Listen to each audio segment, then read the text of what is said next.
Y'all ready for Kirk Cousins to be your quarterback? All that coming up right here on Locked On Panthers. You are Locked On Panthers, your daily Carolina Panthers podcast. Part of the Locked On Podcast Network. Your team every day.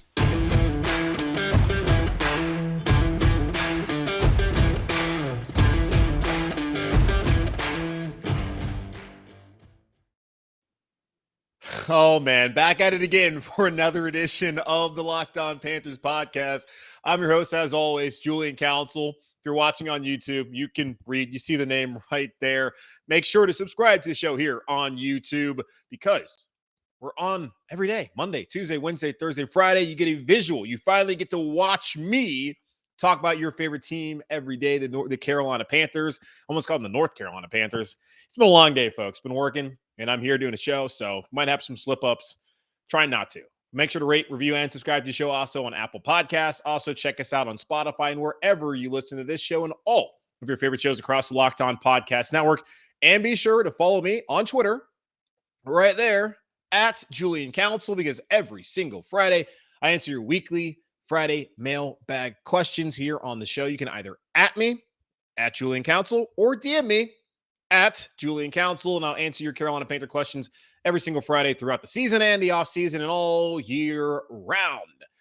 And I'm sure I'm going to have questions about Kirk Cousins and whether he should be the answer for the Carolina Panthers or whether he is the answer for the Carolina Panthers heading into the 2022 season as we approach the new league year and free agency. And there's some news, kind of, as it pertains to Kirk Cousins, because our buddy, we don't know, but this man, Judd Zuglad of Purple Daily, he's the host of Purple Daily on SKOR North in Minneapolis. He had a little report, and we're going to put that in quotes. We're going to put report in quotes on Tuesday saying, or on Monday rather, saying that the Panthers have apparently called about the services of Kirk Cousins, the current Vikings quarterback. He said on his show the other day, they've gotten a call. Now, from what I've heard, it went nowhere so far. But it's interesting that the phone did ring at TCO Stadium in Eagan, which is the training facility there for the Minnesota Vikings. And on the other end was the Carolina Panthers. Their quarterback desperate, panicked, I'm sure. I think Matt Rule and the Panthers don't have successful 2022. He's probably going to be fired because that has not worked out. They cast their lot in 2021 with Sam Darnold. Didn't work out. And so I've heard the Panthers, not the Vikings, supposedly saying, hey, let's put a pin in this conversation. They don't plan to move him now. But putting the pieces of the puzzle together, Kirk's demands or refusal to take a pay cut leads me to believe that the Vikings at least would have the possibility of picking that phone back up. Okay, so according to Judd Zuglad of Purple Daily on SKOR North in Minneapolis, the Panthers called about Kirk Cousins. Well, Ian Rapoport of the NFL Network, and I tell you all this all the time, listen to the newsbreakers.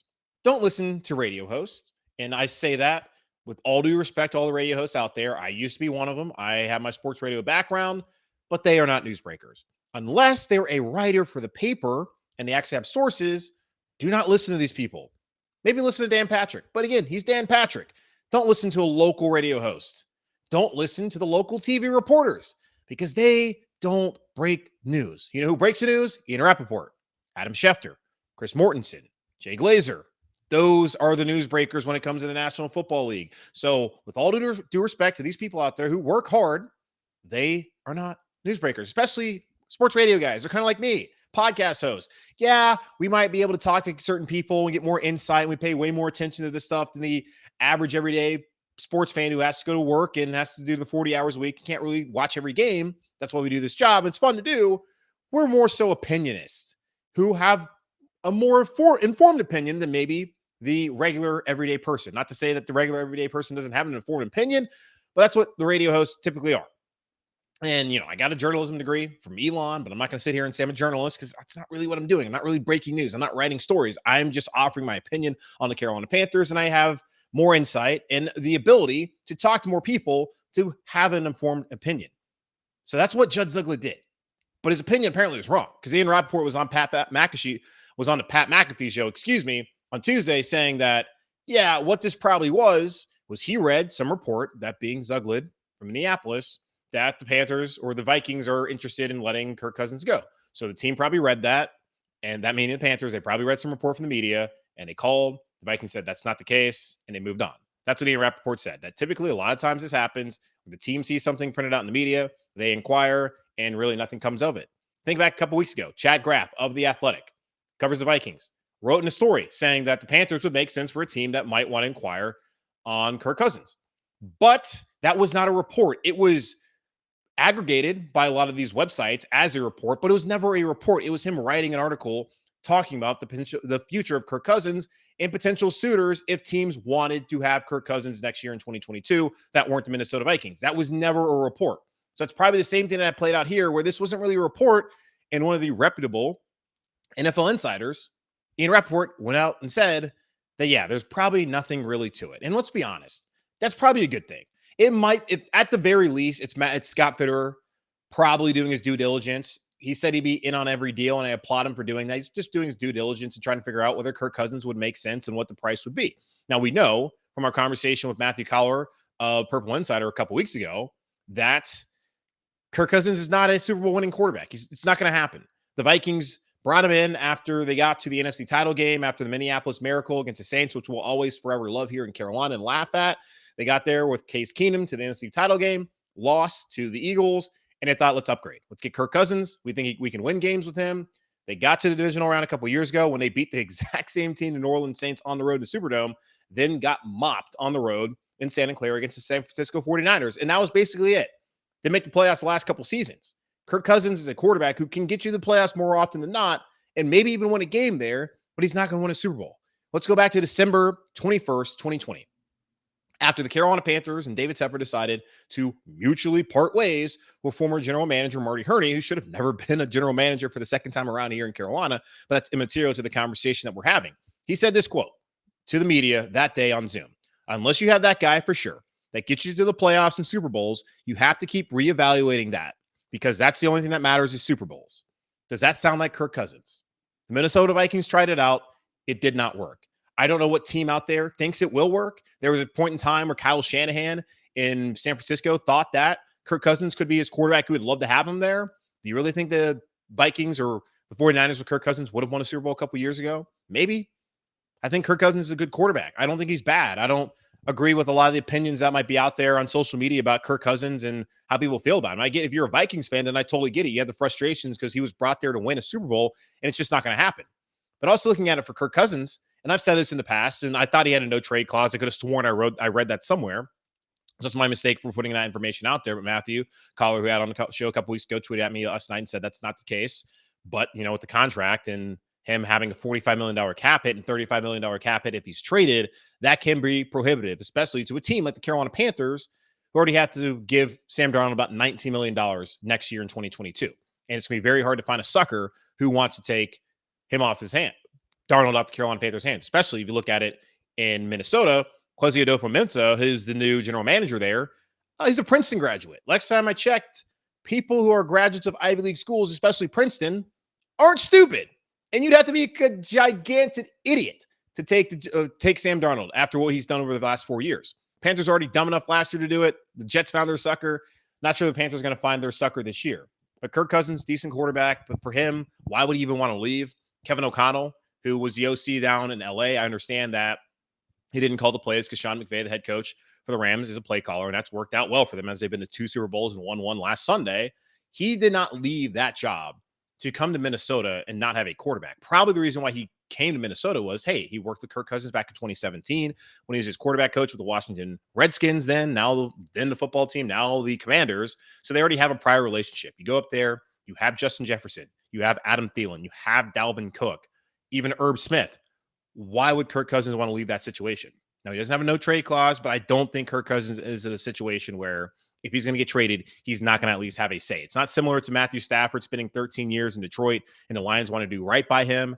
But also, I don't think that's a move the Carolina Panthers need to make. So Scott Fitterer made a call. All right, whatever. Not a big deal. I don't think Kirk Cousins is coming here. And I also don't think he solves really the overall problem the Carolina Panthers have is they need someone who's actually capable of winning a Super Bowl for them.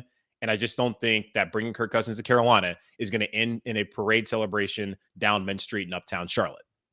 For some reason, there's another quarterback a lot of fans have been talking about lately and trading for this quarterback. And I'm really trying to understand the obsession of this man who used to have a beautiful mullet and played up in the Palouse at Washington State University. We'll get into that conversation here in just a moment. Football might be over for this season, but basketball is in full steam for both pro and college hoops. From all the latest odds, totals, player performance props to where the next fired coach is going to land, BetOnline.net is the number one spot for all your sports betting needs. BetOnline remains the best spot for all your sports scores, podcasts, and news this season. And it's not just basketball. BetOnline is your source for hockey, boxing, and UFC odds, right to the Olympic coverage and information. Head to the website today or use your mobile device to learn more about the trends and actions. BetOnline, where the game starts.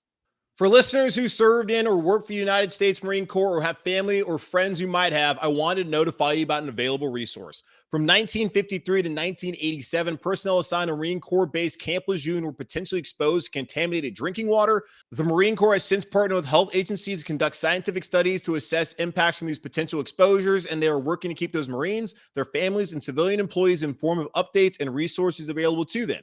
If you or someone you know may have been at Camp Lejeune during those years, please consider registering for the Camp Lejeune Historic Drinking Water Notification Database. You can learn more and register at www.marines.mil/CLwater. That's www.marines.mil/CLwater. Okay, so I'm going to really need someone to explain to me what the obsession over Gardner Minshew is. Like, I don't get it. I really don't. Yes, his first year in Jacksonville, when they brought Nick Foles in, gave him all that money, and he had to come in after Foles got injured, he played well. Had a 6-6 record. By the way, QB wins is not a stat. We're not going to do that here. But yeah, he played well. Then after that, when the Jags ended up having a number one overall pick and then replacing Minshew, which didn't really replace him because Trevor Lawrence was going to be number one overall no matter where he went. Whether it was going to be New York with the Jets or down in Jacksonville, he was going to be number one pick.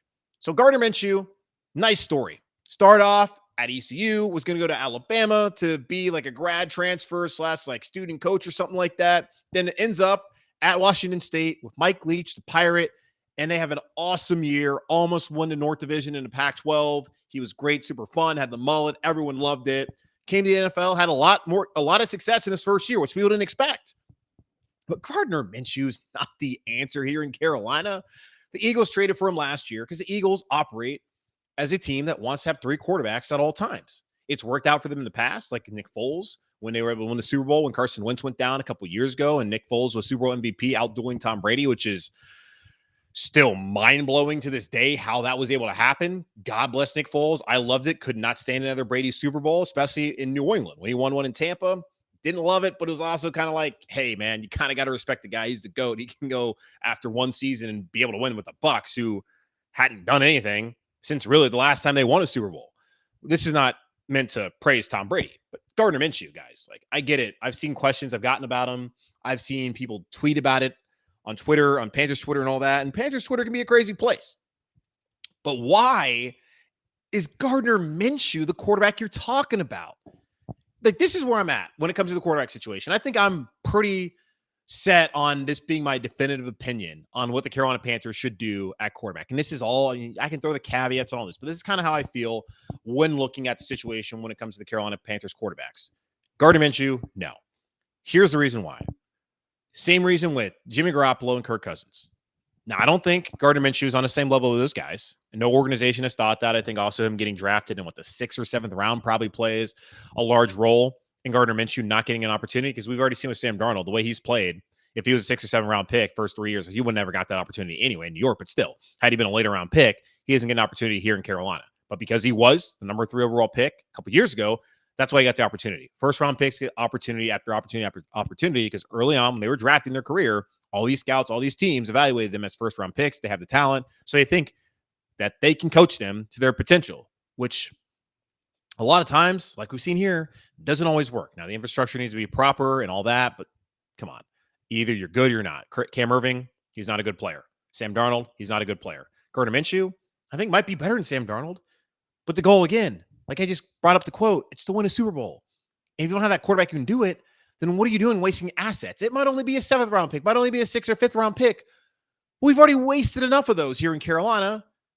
for things that haven't been answers so far for the team, like Stephon Gilmore. You gave a 2023 6th-round pick. Is Gilmore going to re-sign here in Carolina? I doubt it. So you gave it that 6th-round pick for 5, 6, 7 games of Stephon Gilmore, and he had an impact, but it didn't really matter because your team lost the last 7 games of the season, and you basically wasted a draft pick. I loved it at the time. Still love that he came here, and he might stay. He would have never came back, I think, if he never came here. But we'll see how it plays out. But either way, stop throwing away draft assets, especially on players who aren't the answer. They did that with Sam Darnold, not the answer. Gardner Minshew, not the answer. Jimmy Garoppolo, you can get to the playoffs with him. You can even get to a Super Bowl with him as long as you have a great running game. George Kittle, Brandon Ayuk, who I guess he wasn't there yet, but you got to have Deebo Samuel. You got to have a great offensive game plan, which there's not a Kyle Shanahan here in Carolina. Is Ben McAdoo Kyle Shanahan? No. The defense also is really good there in San Francisco. Panthers have good young defensive pieces. They were great last year. There's still holes on this defense. It's not a quarterback plug-and-play situation. You have to have such a great roster on Garoppolo to even get to that point. They don't have that here in Carolina. So, and also, I don't think he's good enough to elevate your team. So why? Kirk Cousins, I think, is better than Garoppolo. But again, brought to Minnesota, didn't get the job done. So why would you give up assets, especially when he has a massive cap hit? It's $25 million for Garoppolo, $35 million if you trade for Kirk Cousins, but it's also going to mean giving up assets and likely not being able to dump Sam Darnold. So for me, for the Carolina Panthers, there's 3 options when it comes to the quarterback this offseason. Option 1 is if Russell Wilson wants to come here, fine, because that guy can win a Super Bowl. Let Russ cook. It can work. Now, the roster's got to be better, obviously. You got to protect them, but it can work. I also don't know why he'd leave Seattle to come here, but I like that situation. If Deshaun Watson, who the Panthers reportedly are still very much interested in, if that ever gets figured out, make that happen. Rodgers had a cryptic Instagram post on Monday night when on Pat McAfee's show said, I'm not announcing anything. Who the hell knows what's going on? But if you can get one of those 3, then make it happen. Whatever. I don't really care. Preferably, you'd rather have the younger guys like Watson, probably the number 1 choice if he's actually available, and then Wilson, and then Rodgers. So that's where I'm looking at. If you can get one of those guys, that's option number 1. Number 2, you bring in a veteran starting quarterback as a free agent. You don't trade for them. You sign him to as little money as possible, meaning Mitch Trubisky, who we talked about yesterday, who the Panthers, they wanted to take a risk on a former top 3 pick. That should have been the quarterback instead of trading 3 assets for Sam Darnold, who stunk in New York and stunk here in Carolina and had never even had this kind of success as a Pro Bowler like Mitch Trubisky, who's still not the answer long term, but that would make a lot more sense to bring him in as competition for Darnold. If not Trubisky, then Carson Wentz, when eventually the Philadelphia Eagles actually cut him. So those 2 guys at minimal salaries. Or even maybe a Tyrod Taylor. Because typically, I was asked about this by Kyle Bailey, my buddy there on WFNZ, hosting the afternoons when I went on with him on Tuesday. And he asked me about Tyrod Taylor. I was like, well, typically, actually the last 2 seasons when Tyrod's gotten injured, bless his heart, that sucks. Justin Herbert emerged. Davis Mills emerged. So if Tyrod comes here, as bad as it is to say, and I hope it doesn't happen, he gets hurt, you might find your next quarterback. I apologize. But yeah, so one of those guys to compete with Darnold.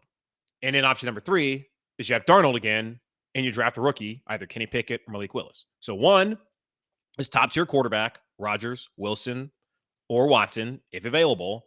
Number 2, bringing competition for Sam Darnold, not trading for him, but signing as free agents, Wentz, Trubisky, Tyrod Taylor. And then option number 3, Darnold, unfortunately, still here, and then a rookie quarterback to where you start developing that quarterback, whether it's Pickett or Malik Willis, and there could be hope that could be the answer. And especially fiscally looking at it as there's a fly in front of my face, that's honestly one of the better options because you have the 5th-year option and you have the young rookie contract as a first rounder. You don't have to go out there and worry about spending money. And they could be the answer. And you can build around them. And there's hope for the fans, which I think is one of the mistakes that the Panthers made. You got rid of Cam Newton. Whatever. You want to do that? That's fine. You brought in Teddy Bridgewater. But you never provided the fan base someone to put their hopes and dreams into that they could potentially have a better tomorrow. Had they drafted the quarterback either in 2020 or this past season in 2021, I don't think the vitriol surrounding Matt Rule and especially surrounding the position is where it's at right now. They have yet to give this fan base hope that they know what they're doing when it comes to the quarterback position, but especially give them the hope in a young rookie who they can watch grow up and eventually, hopefully, be the answer long term and hand and deliver a Lombardi trophy to Charlotte and to the Carolinas. So we'll see if that ever works out. Now, more mock drafts are coming out. We've talked about them last week. Daniel Jeremiah, he has his mock draft 2.0 and a very interesting pick at tackle. And it's not one of the three guys that we've been spending a lot of time talking about either. We'll get into that here in just a moment. Hey, y'all, we're at the end of the month of February, and this is usually the time of the year where everyone is pretty much giving up on their New Year's resolutions, but we're not going to do that this year. We're going to stick to our resolution of eating right, and thanks to Built Bar, it almost feels like we're not really having a resolution because we actually enjoy eating them. Have y'all tried the Built Bar Puffs? If you haven't, you're missing out on one of Built Bar's best tasting bars. Puffs are the first ever protein-infused marshmallow. They're fluffy, they're marshmallowy, they're not just a protein bar, they're a treat, and they're covered in 100% real chocolate. Matter of fact, all Built Bars are covered in 100% real chocolate. Again, yes, 100% real chocolate on every single Built Bar. They're low-calorie, high-protein. Replace your candy bars with these. They're better tasting, and they're better for you.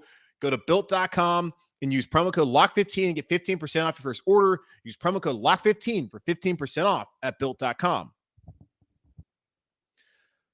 Okay, so we're still firmly in the middle of mock draft season, which is not my preferred season, but it's a season that a lot of y'all love. And we're going to continue to talk about the draft. We're inching closer to the new league year and free agency, and that will be the focus of our conversation throughout the next couple weeks. Now, next week will be the NFL Scouting Combine up in Minneapolis, and there was some controversy there as they wanted to have a bubble and not let the players go anywhere, and the agents were apparently telling their players, hey, don't do any of this stuff, and apparently that got all sorted out. I don't know if y'all really care about that, and, Combine is, in many ways, according to a lot of people, antiquated. I, quite frankly, don't really spend too much time focusing on the Combine because it's like they're running around in shorts and doing 3-cone drills, and I remember a couple of years ago, everyone's like, oh, well, DK Metcalf, his 3-cone drill, I don't know, man. Can you draft this guy? Well, he's been pretty damn good his first 2 years in the National Football League. I don't really care what their 40 time is, what they do in their underwear. Like, can they play football? Turn on the tape. That's the only thing that really matters. The tape don't lie. But either way, we'll talk about the Combine. Going to have a couple of guests hopefully next week talking about the Combine. So that will be the focus. But after that, we're going to really shift in once again to March into nothing but free agency talk, as the Panthers have a lot of holes that they want to fill. But in the meantime, we will continue to talk about mock drafts, as that will be really what we ramp up to post free agency, at least the main free agency period, and the beginning of April and throughout the rest of that month until we get to the end of April with the NFL draft taking place. And I still don't know what city it's taking place in. I think it's Cleveland, but I can't really remember. Anyways, Daniel Jeremiah, who is a App State alum. So I know there's some App State fans who listen to the show who are also Panther fans. Does a fantastic job at the NFL Network. He has his show, Moving the Sticks. I think it's a TV show and a podcast, but he also is probably their lead guy when it comes to the NFL draft nowadays. He had his latest mock draft 2.0. His first one, he mocked Sauce Gardner, the cornerback from Cincinnati. And we had the conversation last week after Todd McShay did the same thing, saying why it wasn't too crazy of an idea, considering that both Gilmore and Dante Jackson are free agents, and there's a possibility that both depart, and the Carolina Panthers might be screwed at the position outside of J.C. Horn.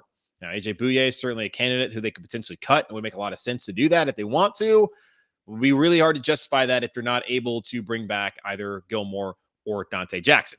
But his latest mock draft, that being for Daniel Jeremiah, NFL.com, mocks a left tackle, not Evan Neal from Alabama, not Ike Ekwonu from NC State, and not Charles Cross, Mississippi State, but instead Trevor Penning from Northern Iowa. Yes, Northern Iowa University. The University of Northern Iowa. There I go. The University of Northern Iowa and Cedar Falls, who are also the Panthers. Trevor Penning, who was at the Senior Bowl, and I guess from what he saw, he likes him. He said the Panthers are desperate for O-line help. This is a little early for Penning, but he has guard/tackle flexibility, and he'll start from day one in Carolina. You know how much Matt Rule loves flexibility on the offensive line. He said about Brady Christensen. That's why he brought Cam Irving here. That's why he brought Pat Elflein here. But we don't need flexibility, folks. We need a stud at left tackle. Now, Charles Cross, who has been probably the most mocked player to the Carolina Panthers when looking at all these drafts, actually is not going until 22 overall in the draft here for Daniel Jeremiah. So I imagine just like with Todd McShay, he's not very high on Cross, but he's higher on Penning, who he said this is a little high for him, and it's surprising. Now, the scout breakdown from Lance Zierlein, who we talked about the other day, who had the reporter from, or had the guy from Spotrac talking about the contracts there in Houston and the possibility that Laremy Tunsil might be available. He said this about Penning, saying 3-year starter at left tackle with outstanding measurables on a low-cut, well-built frame. Penning plays with a level of disgust for anyone lining up against him and seeks out violent block finishes when possible. I like that. He's athletic enough to block on the move and has the potential to shine as a powerful drive blocker. Size, length, and know-how have been more than enough to ward off FCS pass rushers, but he needs to operate with better inside-out positioning while developing much firmer edges to succeed against a more talented group of quarterback hunters. Penning has both traits and toughness, but the tape can leave you wanting just a little bit more from him. He should become an instant starter at left or right tackle, but the jumping competition will take time to navigate. And an NFC executive who, just for a scout's take, said this, saying, don't overthink it when you write him up. He's got size, length, toughness. He's smart. He works his tail off, and he loves to play football. That is what you are looking for in a starting tackle. Okay, well, for me, the whole what Zierlein said, just his breakdown was like, he's coming from the FCS level, which is the football championship subdivision, formerly Division I AA, for those who aren't aware what FCS means. I don't want, like I said to y'all yesterday, when we were looking at the free agent left tackle candidates, I want a veteran. I do not want a rookie. And if I'm going to get a rookie, I want a rookie who played Division I FBS, which is football bowl subdivision. So I would want Evan Neal from Alabama. I would want Ike Ekwonu from NC State, or Charles Cross from Mississippi State. I do not. And I'm not going to sit here and say that Penning isn't going to be a good player. But that is a position that they can't sit here and wait to develop. They can't do that. They need to find an answer, a long-term answer. And he could be the long-term answer. But it feels like a risk. And every pick, of course, is going to be a risk. But it feels like even more of one when you're saying, hey, guy from Northern Iowa who's never seen the kind of athleticism as he's going to see week in and week out. At least with Evan Neal and Charles Cross playing the SEC, you see a lot of nasty dudes coming off the edge. Same thing with Ike Ekwonu, maybe not the same level in the ACC, but he goes up against Clemson every year. He's played pretty damn well, and Clemson puts out a lot of good dudes. I would rather run that risk than take the risk of Penning. But it's just a mock draft. Doesn't really matter. It's just an opinion. We'll see how things play out. I'm sure Penning will be at the scouting combine. We'll see what the measurables look like, if that's something that you really care about. By the way, I think he's, 6'7", 310 pounds, or 330. The man's a monster. I would love to have someone like that. And he's, at the very least, looks like he's going to be a really good run blocker when it first starts. But is he the answer day one for the Carolina Panthers? I don't know. And that's the same thing I would say about Cross and Ekwonu and Neal. Are they answer day one? Maybe projecting long-term they would be, because it's not, that's why you'd pick them there at 6 overall. I don't know, though, if I'm the biggest of a fan of bringing in a player who played at that level to be your starting left tackle potentially day one when the season starts here in September in 2022.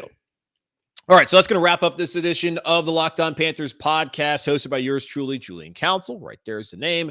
Make sure, again, to rate, review, and subscribe to the show on Apple Podcasts. Check us out also on Spotify and all of the podcasting platforms where you listen to this show and all your favorite shows across the Locked On Podcast Network. And be sure to subscribe to the show on YouTube. We've already gotten over 110 followers, but we need to get more people, so more Panther fans can find the show. So thank you to everyone who said all the kind words about watching the show on YouTube and has supported me throughout. So please make sure to subscribe to the show on YouTube, Locked On Panthers. Don't click on the red one, click on the blue one. That's Panthers Blue. That's our podcast. So make sure to go ahead and do that. On tomorrow's show, going to have Steven Ruiz of The Ringer. He's an NFL guy. He also is a big Panthers fan. Had him on my old podcast, 704, that I used to do locally here in Charlotte.